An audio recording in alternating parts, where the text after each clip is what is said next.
Vamos lá, irmãos. A carta de Paulo aos Gálatas, ela foi direcionada a uma região, a região chamada Galácia. Porque Galácia, repito, não era tão somente uma cidade, mas era uma região. E essa região ficava onde hoje é a Turquia, ali na Ásia Menor. E as igrejas dessa região da Galácia foram fundadas pelo próprio apóstolo Paulo, quando ele realizou a sua primeira viagem missionária. O livro de Atos conta isso, capítulos 13 e 14, e essa viagem foi realizada ali pelos anos 46, 47 e 48. Lá, por exemplo, ele curou um paralítico, ele juntamente com Barnabé. E eles acharam aquilo tão impressionante que eles começaram a adorar tanto Paulo quanto Barnabé, e diziam que ele eram os deuses. O pessoal que estava idolatrando e adorando Paulo, aí Paulo disse: não me adorem porque eu não sou Deus. Aí o povo ficou bravo. E aí começaram a apedrejar Paulo. E apedrejaram ele de maneira tão violenta que eles pararam de jogar pedras porque acharam que Paulo estava morto. Essa carta aos Gálatas foi a primeira de todas que Paulo escreveu. A primeira. Ele escreveu lá no ano 49. Então ele se converteu quando ia para Damasco, aí ele continuou sua viagem a Damasco e ficou ali um tempinho. Depois disso ele viajou para a Arábia e passou lá algum tempo, às sombras, sem ninguém, estudando a palavra, conhecendo melhor a Jesus. Depois disso ele voltou para Damasco e lá ele foi perseguido de tal forma que a cidade foi cercada e Paulo não tinha como sair daquela cidade pelos portões. E tiveram uma ideia brilhante: então vamos fazer Paulo sair pela janela. No alto do muro, abriram uma janela, amarraram uma corda num cesto grande, colocaram Paulo escondido dentro do cesto e desceram ele pela janela e ele saiu fugido. Quando fugiu, ele foi para Jerusalém. Lá em Jerusalém ele se encontrou com Pedro e passou 15 dias com Pedro. Imagina esse encontro de Paulo com Pedro, que delícia que não deve ter sido. E ali ele conversou também com Tiago, irmão de Jesus, e conheceu também muita coisa sobre Jesus a partir daquele encontro com Tiago. Depois disso, Paulo foi para Tarso, a cidade onde ele havia nascido, e lá ele ficou um tempão. E Barnabé, algum tempo depois, sentiu então Deus falando ao seu coração que ele devia chamar Paulo para ser pastor em Antioquia. E lá foi Barnabé, lá em Tarso, buscou Paulo e trouxe ele para ser pastor em Antioquia da Síria. Paulo ficou pastoreando algum tempo e 10 anos então depois da sua conversão, Paulo, juntamente com Barnabé, foram chamados por Deus para realizar a primeira viagem missionária. É nessa carta aos Gálatas que a gente encontra a referência de que um dia Paulo e Pedro brigaram. E aí Pedro, quando estava junto dos gentios, e gentio é quem não é judeu, Pedro comia de tudo. Comia todas as coisas, sem restrições nenhuma. Aí Tiago, que era pastor lá de Jerusalém e era um judeu, chegou. Aí Pedro: não, aquilo ali eu não como porque eu sou judeu e aquilo ali eu não vou comer e tal. Então ele tinha um comportamento na presença de uma pessoa e tinha outro comportamento na presença de outra pessoa. E aí Paulo chamou a atenção dele. E em Gálatas que a gente tem a possível explicação do que seria o espinho na carne de Paulo. É que Paulo teria um problema de visão. Ele enxergava muito mal. Teria a ver, porque se ele viu coisas lá no céu, o seu problema então teria sido na sua visão. E a gente se baseia mais fortemente nisso por causa da carta aos Gálatas. Porque no capítulo 4, Paulo fala assim: eu fui pregar a vocês quando eu estava doente. E vocês me amaram tanto que eu sei que, se possível fosse, vocês tirariam os seus olhos e me dariam. Pode ser uma linguagem figurada, no sentido de que eu dou até minha vida por você, ou pode ser também que Paulo tivesse problema de vista. E quando chega no finalzinho de Gálatas, capítulo 6, ele diz assim: vejam com quão grandes letras eu escrevo para vocês. Então é como se ele enxergasse pouco e tivesse que escrever com letra grande. Vejam com quão grandes letras eu escrevo. Ou pode ser também uma linguagem figurada. A ideia é assim: olha só, eu estou dizendo para vocês com todas as letras, aberto para quem quiser ver, para quem quiser enxergar a mensagem que eu quero transmitir. Paulo escreveu pela seguinte razão: as pessoas estavam confundindo a maneira como a gente é salvo. E Paulo então queria mostrar que não é a lei que salva, mas é a fé em Jesus. Em primeiro lugar, ele fala assim: a lei foi o aio. Aio não é uma palavra que a gente usa tanto, no original ali a palavra é paidagogos, que é de onde vem pedagogo. E seria o aio melhor entendido como um tutor. O que é isso? É alguém que foi colocado para cuidar de mim, até que eu tenha condições de viver por conta própria. Tá? Alguém que responde por mim. E a lei, ela foi dada ao ser humano como um aio. Eu era uma criança, e aí a lei me acompanhou.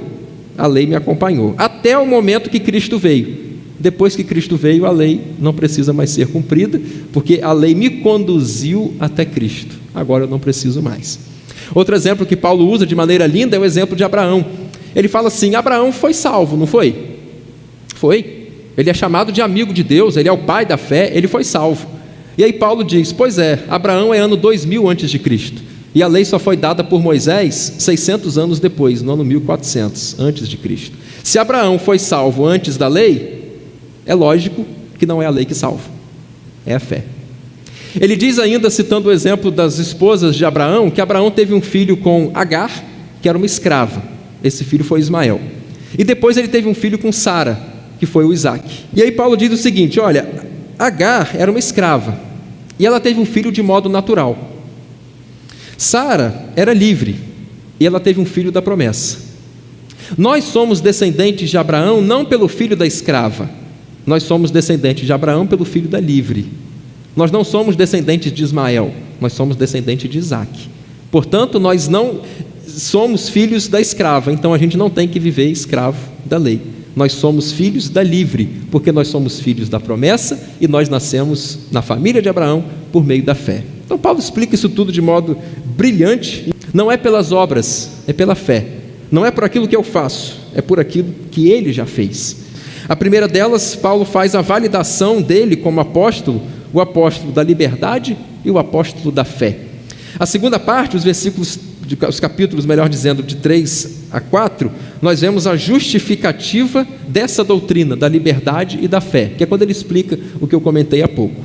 E a parte final, os capítulos 5 e 6, nós vemos a prática dessa vida que vive uma vida de liberdade e que vive uma vida de fé.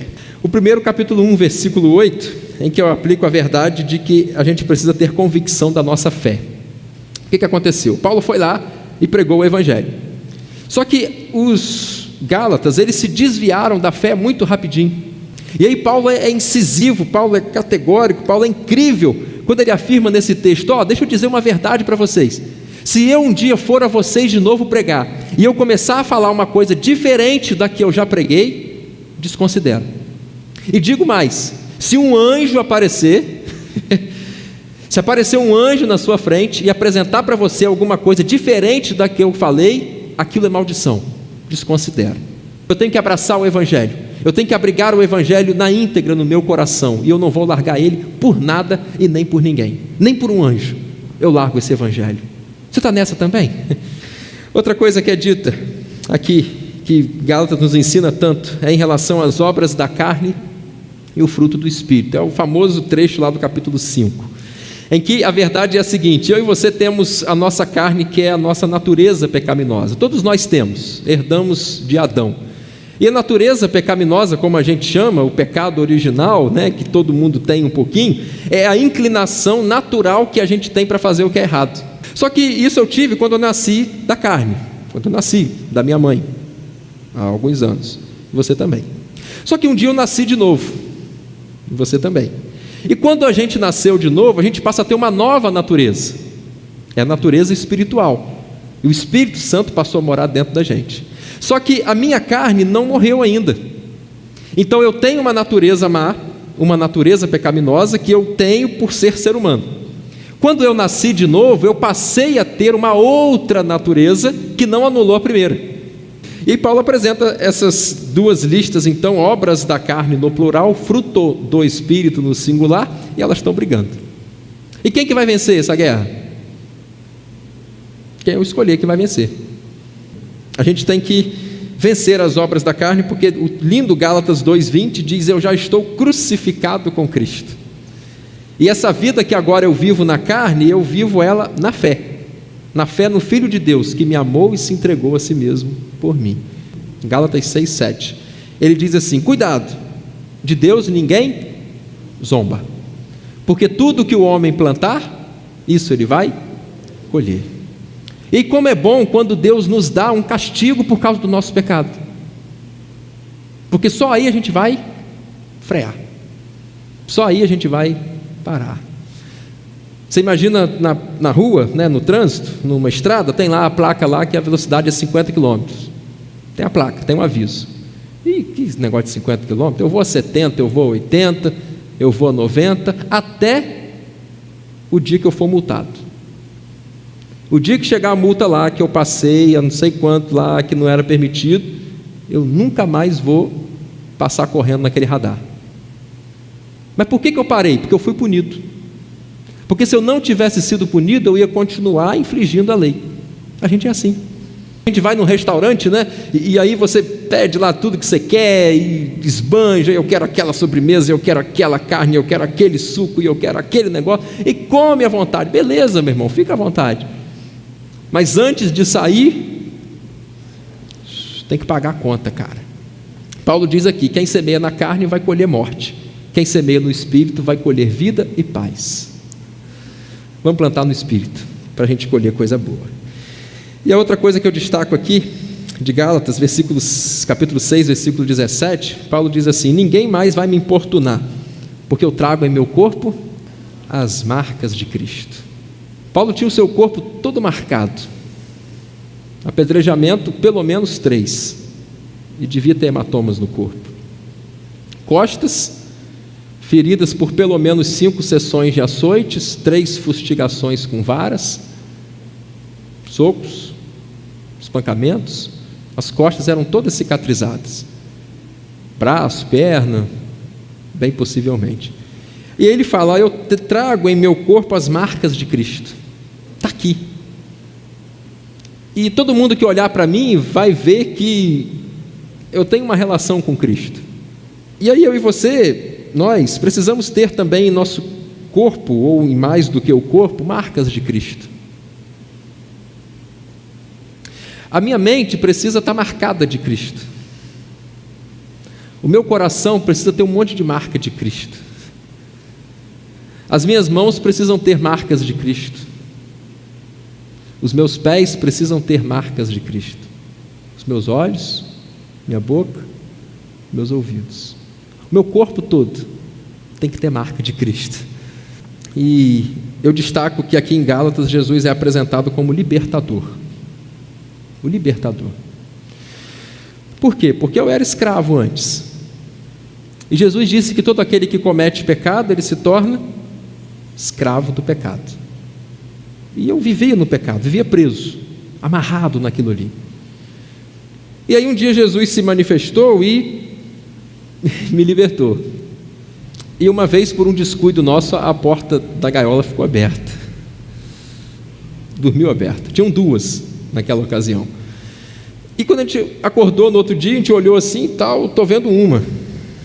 Não é possível, tem 2. Eu tenho 2, agora só estou vendo uma. Olhei dentro daquela casinha e tal, olhei, não vi. Só tinha uma lá dentro. Aí eu olhei direitinho e, rapaz, a porta estava aberta. Uma fugiu, uma ficou. Quando eu olhei para aquela que ficou, sabe o que eu pensei dela? Você é muito bobinha. A gaiola já está aberta. Está fazendo o que aí dentro?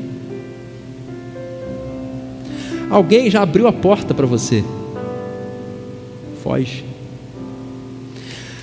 Alguém já abriu o cadeado. Solta. Alguém já desfez o nó da corrente. Termina de soltar. Alguém já libertou você, meu irmão, do pecado. Viva livre. Gálatas é a carta magna da liberdade cristã. Ela me ensina que eu estou livre.